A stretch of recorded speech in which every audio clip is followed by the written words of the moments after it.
تصور کریں اس وقت کو جب یورپ کی سرزمینوں پر تاریکی چھائی ہوئی تھی، سڑکیں سنسان، علم کا چراغ مدھم اور انسانی سوچ قید میں تھی۔ یہی وہ زمانہ تھا جس کو آج کے انسان ڈارک ایجز کہتے ہیں۔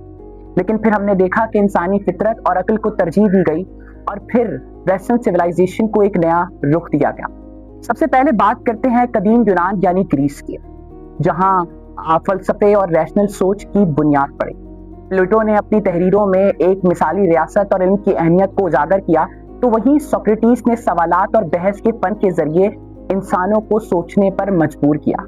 یہی وہ موقع تھا جب انسان نے محسوس کیا کہ جادو، اندھے عقائد اور اندھی تقلید کے بجائے عقل اور تجربے سے دنیا کو بہتر بنایا جا سکتا۔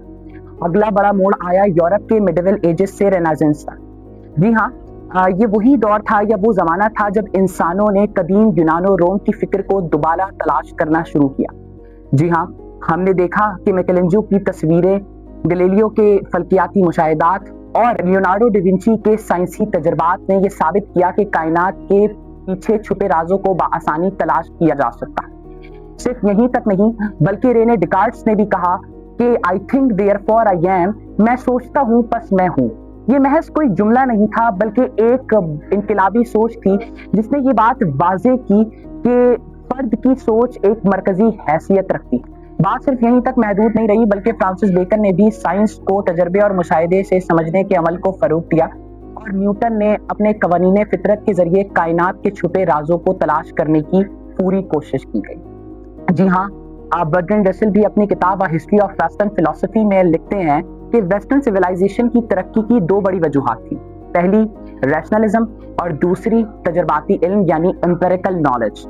یعنی یہی وہ تمام چیزیں تھیں جس نے انسان کو یہ بتایا کہ تجربے، علم اور مشاہدے کے ذریعے اور عقل کے ذریعے اپنی دنیا کو بہتر بنایا جا سکتا ہے یا پھر مشکلات کو حل کیا جا سکتا ہے۔ لیکن افسوس کہ آج کے انسان بھی عقل کے بجائے اندھی تقلید اور اندھے عقائد کو ترجیح دیتے ہیں، اور یہی وہ سوچ تھی جو ویسٹرن سویلائزیشن کو اندھیری یا تاریکی کی جانب لے گئی۔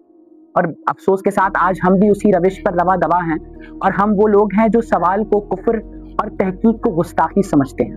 اور یہی وجہ ہے کہ آج بھی روشن خیالی صرف اور صرف ہماری کتابوں تک قید ہے، اور ہمارا حال صرف اور صرف جہالت سے بھرا